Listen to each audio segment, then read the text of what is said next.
puedo hacer una jerarquización por puestos, por departamentos, por actividades, dependiendo de lo que ustedes quieran. Normalmente es muy útil hacer esta parte de la información de jerarquías a través de una herramienta que es un organigrama, en el cual en forma muy rápida y más objetiva podemos ver esos niveles.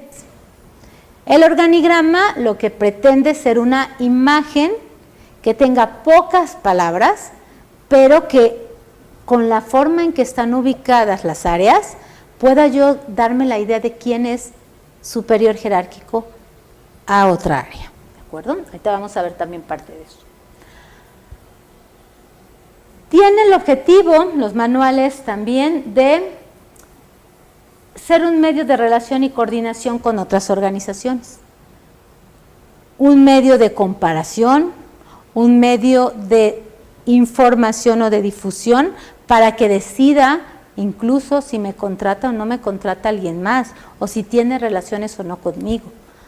A veces el hecho de que plasme yo en un documento lo que supuestamente hago o lo que supuestamente soy, es la diferencia entre que alguien me contrate o no. ¿Cuántas veces no entramos al internet y nos quedamos en el hotel que tiene mejores fotos? No quiere decir que tenga buen servicio ni buen precio, pero decimos, este se ve bien, debe de estar bueno, además su calidad debe ser buena. Y resulta que no siempre es cierto, pero ya es un engaño que si de pronto la empresa respalda con calidad, con servicio y con precio, se vuelve muy interesante. Pero vemos otro que las fotos están hasta descoloridas, descuadradas, no bien enfocadas y decimos, no, ese no me gusta, pero ese era mejor, tenía mejor servicio, mejor precio, mejor ubicación, pero no nos gustó porque a la vista no era agradable. Es parecido en el caso de los manuales y de los organigramas, ¿sí? El que se vea mejor o que venda mejor la idea de la empresa es el que puede preferirse o llegar más al público al que va dirigido, ¿sí? Por eso aquí también está recalcándose que es el vehículo de información hacia los proveedores de bienes y servicios, los usuarios y los clientes. Tratamos con estos manuales de organización también como que lograr un estándar que entiendan todos los trabajadores, lo que es sistematizar la información de la empresa. A veces que entiendan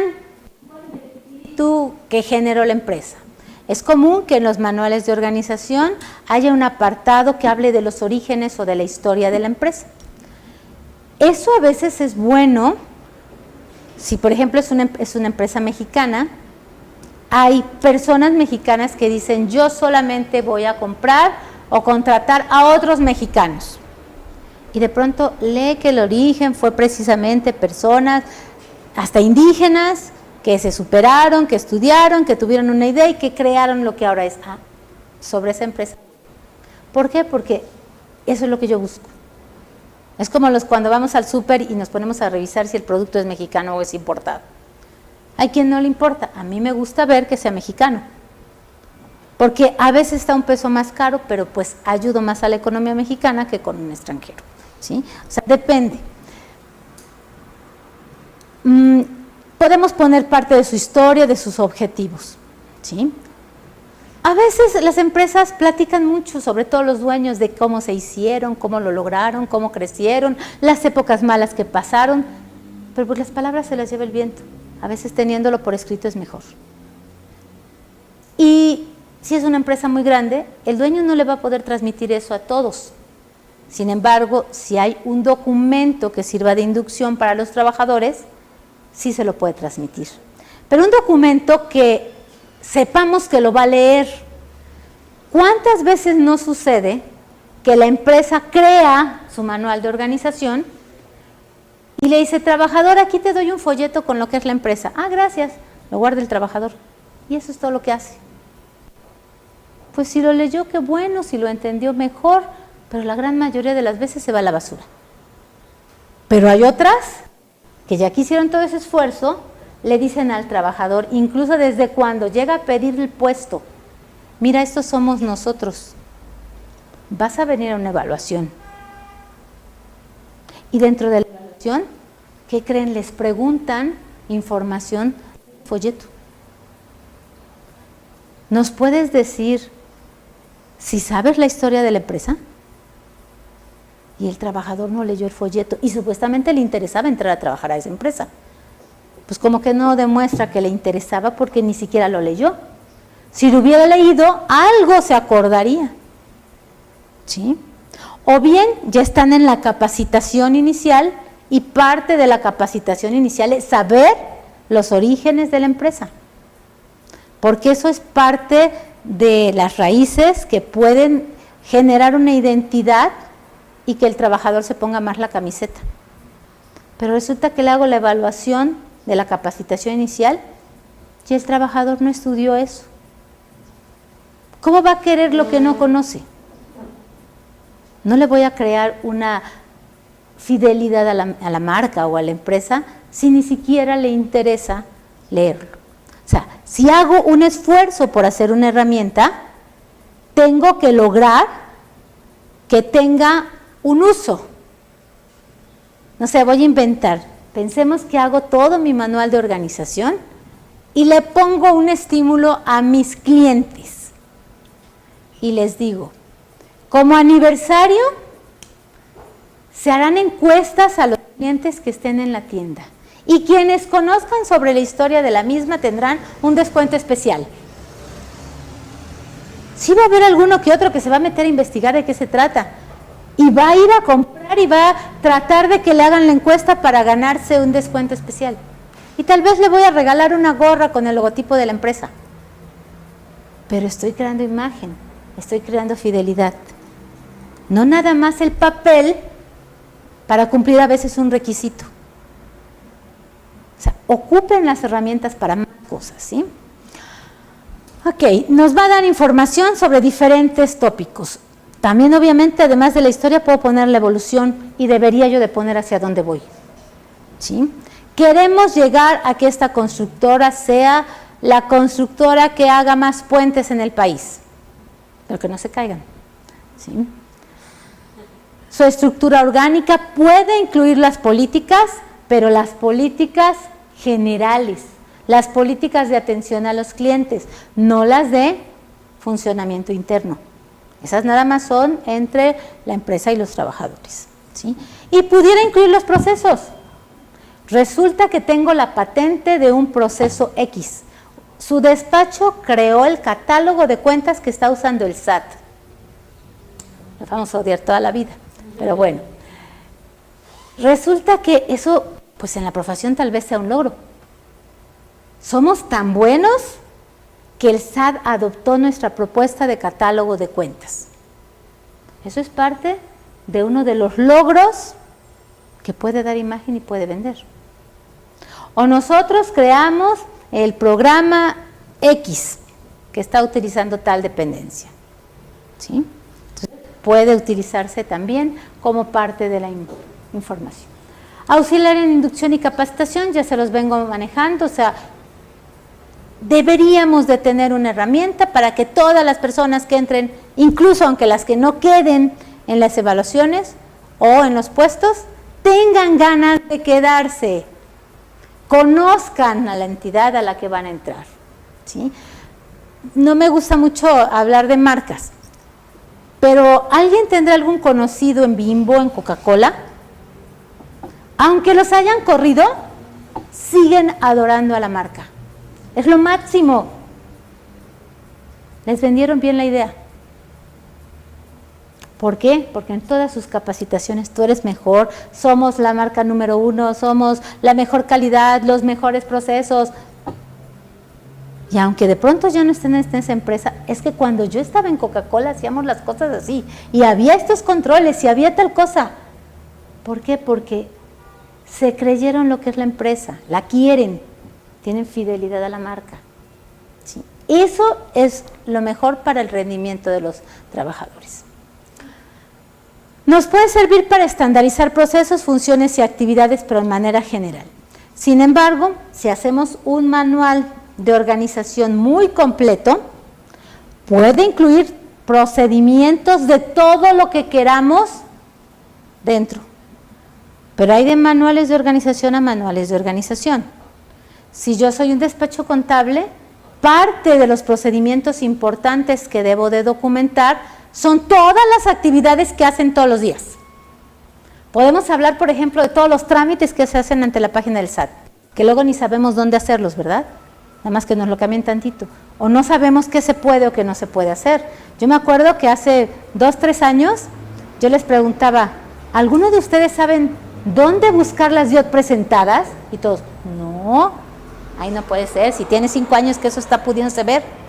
Y no sabían dónde localizar las DIOT presentadas. ¿Por qué? Porque no tenían la idea. Pues un procedimiento que les hubiera dicho dónde estaban, paso por paso, les hubiera quitado las multas a mucha gente, porque con que hubieran revisado que no estaban presentadas las haces y ya no tienes riesgo. Pero como no sabían dónde se revisaba, pues medio mundo tuvo multas de DIOT. ¿Sí? Ese procedimiento ya lo saben hacer ahora, ¿verdad? Ya saben dónde se buscan las DIOT. Bueno, la ventaja es que Hacienda también complementó su 32D y ahora aparece ahí cuando no tenemos una DIOT presentada. Pero aguas, porque a veces eso no es tan confiable. Si quiero, puedo poner todos los procesos. En nuestro despacho deberíamos de tener casi que de carácter obligatorio hechos las políticas, los procedimientos y los flujogramas de un montonal de cosas. Obviamente, los de atención al cliente. Y esto debería de venir incluso en el contrato de servicios, por horarios, por costos, por funciones. Deberían de venir todos los procesos de contabilización. Y van a decir, ¿por qué me hablas de todos los procesos de la contabilización? Si la contabilidad es una. Sí, la contabilidad es una. Y debería de ser idéntica para todo tipo de contribuyentes. Pero si a la contabilidad le unimos la actividad de la empresa, resulta que algunas empresas son prestadoras de servicios, otras son comercializadoras, otras son fabricantes, otras son inmobiliarias o arrendan bienes inmuebles, y pues tal vez no cambie la contabilidad grandemente, pero por lo menos cambian los nombres de las cuentas. Si es persona moral o persona física, en una se llama capital y en otra se llama aportaciones personales. Si es una sociedad civil o una mercantil, en una se llama dividendos el pago y en otra remanente. Y no es tan difícil tal vez de entenderlo, pero de pronto no lo sabemos y ponemos mal el nombre. Y si eso nos lo llevamos ahora a la contabilización con el catálogo de cuentas del SAT, pues puede generar que tengamos una clasificación incorrecta de partidas. Y si somos estrictos, ¿qué dice la ley? Que debes de hacer correctamente los registros contables, porque si no tienes multa. Entonces ya se vuelve interesante esas divisiones. Pero además, si al aspecto contable le unimos lo que es inevitable, el aspecto fiscal, pues resulta que ahí a la de a fuerza debemos de hacer un análisis del tipo de contribuyente al que le llevamos la contabilidad. Porque hay desde los que no tenemos que llevar contabilidad de a de veras, como son los arrendadores, si es que no queremos hacer reducción de erogaciones. Los sindicatos, yo diría de todas maneras sería necesario hacerlo, porque a final de cuentas tienen que darle cuentas a los agremiados, que no les importa, pero lo deberían de hacer. Pero en todos los demás casos, aunque fueran RIF, tendrían que llevar contabilidad. Ay, pero es que el código dice que no. No, no se equivoquen. El código dice que ocupen mis cuentas pero nunca ha dicho que no lleves contabilidad. Lo que rige de origen a los RIF es la actividad comercial, es decir, el Código de Comercio, no el SAT. Entonces, el Código de Comercio dice todos llevan contabilidad y el Código Civil dice lo mismo. Registro de ingresos y erogaciones, valor de los activos y saber cuánto vale la empresa y cuántas deudas tiene. Que queramos creer que el Código Fiscal de la Federación dice quién lleva contabilidad o no, o cómo la llevan, eso no es cierto. ¿Sí? Eso es un error de interpretación nuestra. Pero lo que sí es cierto es que si el contribuyente es una persona moral, vamos a estar enfrentados seguramente con el costo de ventas. Si fabrica, vamos a hablar de compras, de producción en proceso, de indirectos. Si estamos hablando de una persona física, pues vamos a hablar de compras que se van a volver erogaciones deducibles tal vez de inmediato. Si hablamos de RIF, pues puede comprar activos, pero vamos a hablar que simultáneamente esos activos van a ser deducibles al 100%. Y en todos los demás mortales, pues son depreciables. Vamos a hablar que en algunos casos se podrá usar depreciación acelerada, en otros no, que en unos al vender los activos se causa IVA y en otros no, que en unos tienen un tipo de erogaciones y en otros no, que los momentos de deducir o de acumular son distintos. Y yo decía hace unos años que no existía el catálogo de cuentas del SAT, y más lo digo ahora, no deberíamos de estar llevando doble contabilidad o dobles registros. Deberíamos de llevar una sola contabilidad de la cual podamos estar extrayendo los datos para efectos fiscales. Y muchos años, muchos despachos han hecho un revoltijo en sus cuentas porque ponen partidas completamente financieras con otras, con nombres inventados que más o menos tratan de dar la idea de que son partidas fiscales. Por ejemplo, de pronto hablábamos de IVA acreditable deducible, de IVA acreditable no pagado, de IVA causado, de IVA por pagar, de IVA causado no cobrado, ¿sí? De IVA por acreditar. Y claro que si quien generó esas cuentas la entendía, pues la cosa se iba más o menos. Cambiaba de auxiliar y ya no sabía ni qué significaban y ya nos empezamos a equivocar. Al rato querían hacer un estado financiero y tenían un revoltijo de cosas increíble. Muchos siguen así. Yo desde siempre les decía, las cuentas contables, son financieras, pero lo fiscal no se debe revolver con lo financiero, pero debe de registrarse también, porque la depreciación actualizada, las pérdidas fiscales actualizadas, el resultado de componentes inflacionarios, la CUCA, la CUFIN, esas partidas fiscales que salen de la ley, no tienen una cuenta contable. Sin embargo, es obligatorio registrarlos en contabilidad, ¿o no? Porque dice la ley de impuesto sobre la renta que para poder deducir las partidas tienen que estar registradas en contabilidad. Y mucha gente no las registra en contabilidad. Pues ¿en qué las debíamos registrar? Pues en contabilidad, pero en las partidas adicionales que durante mucho tiempo no se usaron, las famosas cuentas de orden. Que hasta que de pronto el SAT publicó su catálogo, les empezaron a hacer caso. Y luego daban los talleres precisamente de contabilidad con ese nuevo catálogo y me decían, oigan, ¿y qué son las cuentas de orden? Pues son cuentas para que pongas recordatorios, para que pongas información que no es financiera. Ahí puedes poner toda la información fiscal,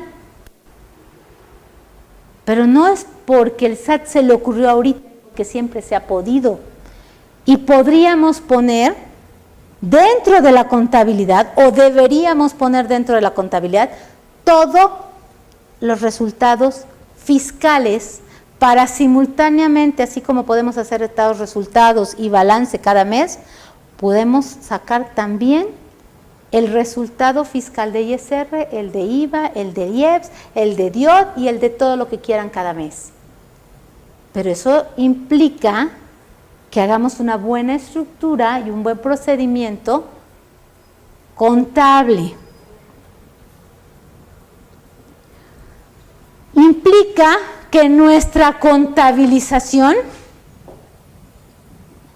incluya lo financiero, desde luego, pero incluya también el análisis fiscal. ¿Qué hacen ustedes cuando registran un ingreso? Pensemos un ingreso en pagado de contado de una persona física. Registran caja o bancos, contraingreso o ventas, y si se causa el IVA por pagar, IVA causado o como les guste. Creo que casi todos lo hacemos así. Cámbienle tantito los nombres si quieren, pero no pasa nada. ¿Es lo único que hacen? ¿Ya no hacen más registro? Estaría bien.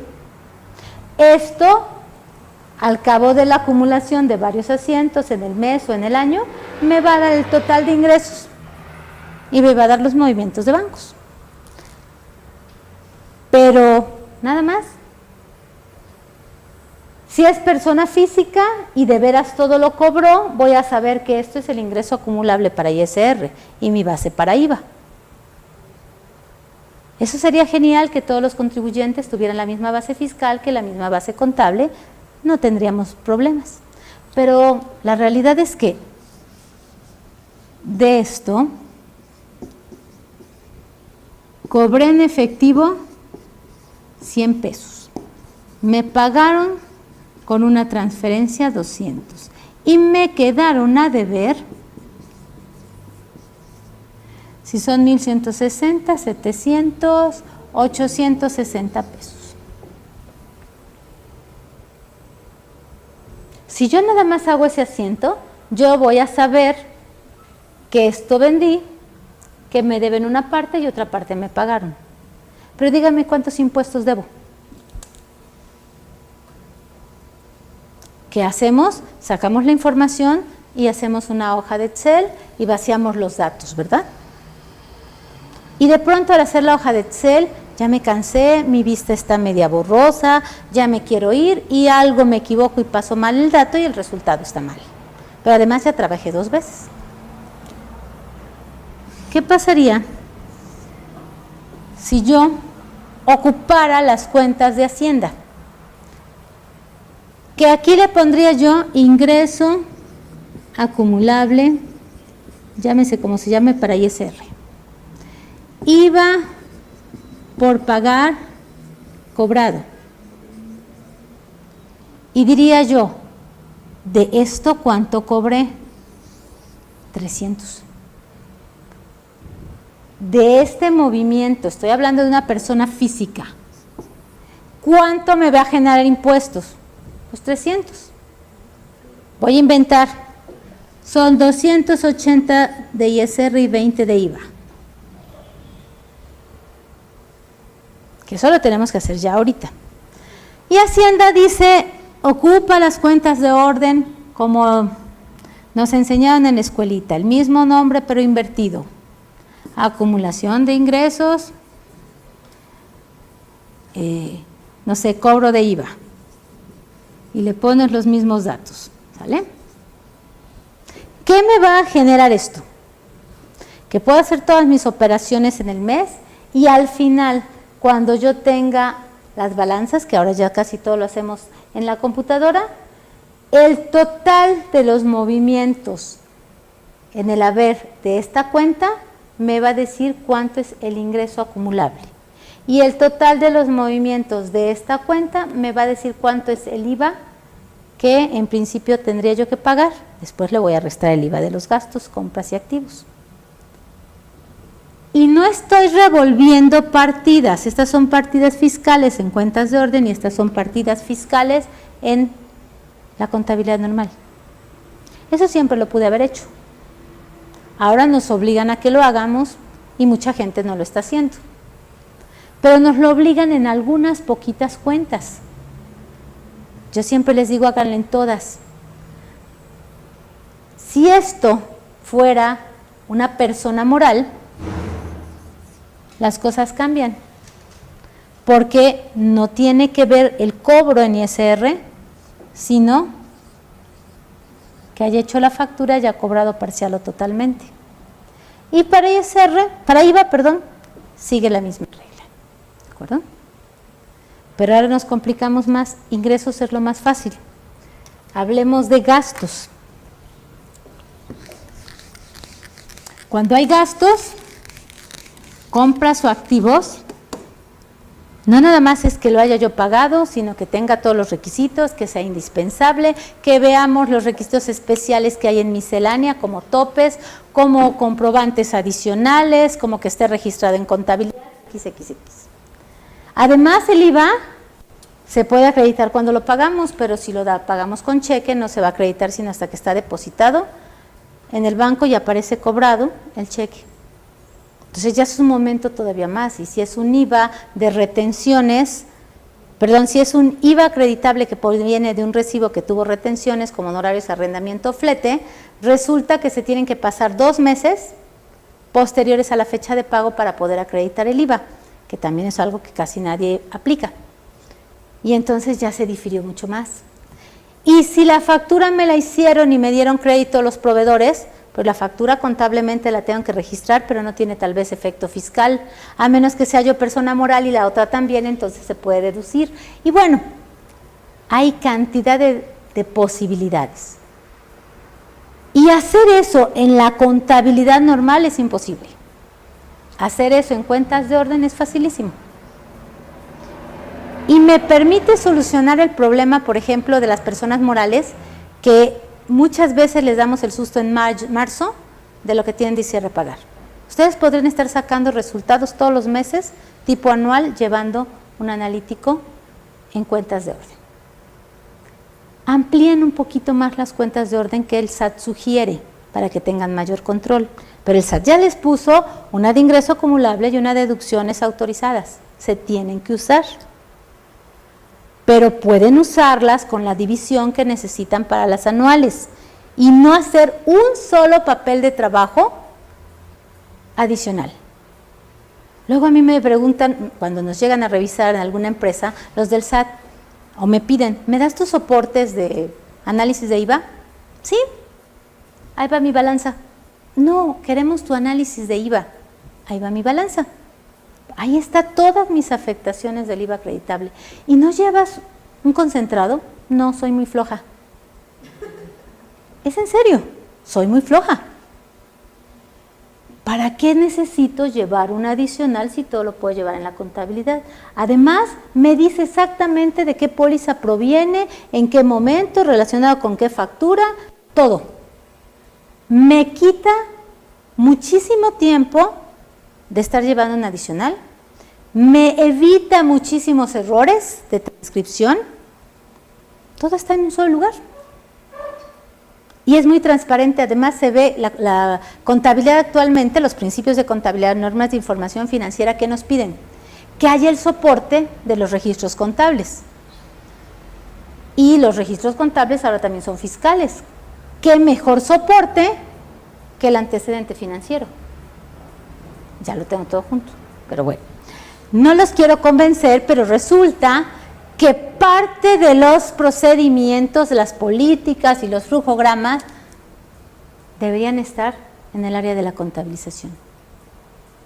Deberíamos de tener, por ejemplo, una guía contabilizadora, en donde de veras se dijera cada partida o cada movimiento en qué se carga y en qué se abona, en donde explicáramos qué efecto fiscal tiene en cada caso, en donde dijéramos hasta el número de cuenta que se debe de utilizar para cada tipo de erogación o de ingreso. Porque luego los errores son que lo ponemos donde creemos que lo debamos poner. Porque si ustedes ven de pronto, hay un apartado que dice, por ejemplo, la 6100, gastos de papelería. Y en la 6200, gastos de papelería. Y en las 6.300 gastos de papelería. y llega un auxiliar nuevo y dice, bueno, pues si es que es gasto de papelería, ¿en cuál? Si nada más que uno es de administración, otro es de venta y otro de otra cosa. A nosotros tal vez nos dé risa porque ya lo hicimos, pero tal vez nos equivocamos. Y estamos clasificando en un departamento o en un tipo de erogación que no es la correcta. El caso típico de error hasta cuando sean buenos contadores. No es cotidiano que las empresas vendan sus activos. Entonces, cuando venden sus activos, ¿qué tienen que hacer? Una factura con IVA desglosado, normalmente, para vender el auto, por ejemplo, que ya no van a usar. Más de uno registra directamente ingresos e IVA la venta del auto. Pues porque está la factura. Vendí un auto, como vendí los otros, pues así lo registro, lo vuelvo ingreso al 100%. Y eso no es cierto, porque en el caso de los activos tengo que ver cuando lo compré, qué depreciación está registrada, registrar el resto de la depreciación que falte, sacar el valor en libros y entonces compararlo con el valor de venta y ver si hay utilidad o hay pérdida. Pero si los contadores con experiencia de pronto no nos acordamos, pues una gente nueva mucho menos. Entonces es un procedimiento que se debe de poner, pero minuciosamente. Una variante de ese procedimiento. Las personas, sociedades o asociaciones civiles, también pueden vender sus activos. Solo que dice la ley de IVA que no son empresas y entonces no causan IVA por la venta de los activos. Entonces, el procedimiento debe de decir, si eres una sociedad o asociación civil, vas a hacer la factura del auto, pero no le vas a desglosar IVA porque no lo causa. Y entonces, es un bien exento. Ya vi que todo el mundo está anotando, espero que los también de que están allá lo estén haciendo. ¿Por qué no es cotidiano? Y en la ley tiene milenios de estar, pero me llegan facturas de sociedades y asociaciones civiles con IVA. Y si le pusieron IVA, pues causan IVA. Además están haciendo una generación mayor de impuestos, ¿sí? Eso debería de estar en un procedimiento. Y debe de ser una norma, porque existe en la ley. Nunca desglosar el IVA en una factura de venta de activo de una sociedad o asociación civil. No una política, una norma. ¿Sí? Y debería de haber todo un procedimiento para el registro y el cálculo del impuesto de la enajenación de activos. Que ahí entramos entonces a otro ramo sumamente importante. Todo lo que tiene que ver con la determinación de contribuciones. Las empresas lo tienen que hacer, pero los despachos más. Y lo tienen que conocer a la perfección o estamos dando mal un servicio. Y normalmente se sabe hacer bien con la experiencia, pero no siempre podemos tener trabajando gente con experiencia y no siempre le va a cargar con toda la chamba el titular del despacho. Va a tener que delegar en algún momento, entonces debe de haber bien definidos los procedimientos de determinación de impuestos por tipo de contribuyentes, por RIF, por honorarios, por arrendamiento, por copropiedad, que es uno de los cocos de todo el mundo, hasta del SAT, nunca saben qué hacer con las copropiedades, de persona moral, título 2, de persona moral no lucrativa, de donataria autorizada, porque cada uno cambia. Los nombres de las cuentas son diferentes, los momentos de acumulación son diferentes, los llenados de las declaraciones son diferentes, tanto de las provisionales como de las anuales. Entonces debería de haber uno para cada uno. Además, los trámites que tienen que hacer, a veces también son diferentes. Vamos a hablar también de otra área que debe de estar súper bien hechos los procedimientos, trámites. Trámites ante el SAT, ante el IMSS, ante el Infonavit, ante Fonacot, ante finanzas del Estado, ante la Secretaría del Trabajo y Previsión Social, aunque eso no es de contadores. ¿Sí? ¿Y cuántos trámites hay aquí? El último curso que dimos de trámites nos llevó 10 horas y no acabamos. Y vimos los principales trámites. ¿Sí? De Seguro Social nos llevamos otras 10 horas también. De Infonavit, ya esos fueron creo que como 4 nada más. Fonacot sí le dedicamos muy poquito porque no, casi nadie tenía crédito de Fonacot, pero es toda una pachanga estar con los descuentos y las páginas de cada uno. Esa es otra. Los trámites se están haciendo casi todos en páginas de internet. Deberíamos de tener también por escrito el procedimiento para el registro en cada una de las páginas. Hasta para el registro directo de los contribuyentes hay requisitos. ¿Cuántas veces no pasa que sacan la cita, va el contribuyente y lo regresan porque le falta un papelito? Da mucho coraje. Sobre todo cuando la ley dice una cosa, la página dice otra y la normatividad dice otra. Ahí se lleva uno todo. Para que cuando te digan, y quiero el acta de bautizo, aquí está. ¿Cómo lo trajiste? O si es que te conozco. ¿Sí? Pero eso debería estar por escrito. Y lo que esté por escrito en un procedimiento no es lo que diga la ley, sino lo que incluso la práctica requiere. Porque lo que vamos a hacer son herramientas para solucionarnos problemas y para ayudarnos a que sea más ágil nuestro trabajo, más eficiente y para que les sirva de guía a otros.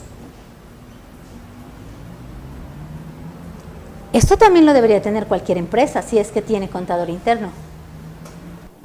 Pero los despachos lo necesitan tener, porque si no lo tienen, algo va a estar mal de lo que hagan, o van a tener tiempos perdidos, o van a hacer trámites que después no se pueden complementar y van a tener que meterse a hacer aclaraciones que no saben luego cómo hacer, ¿sí? O van a hacer compensaciones que no son procedentes, etcétera, etcétera.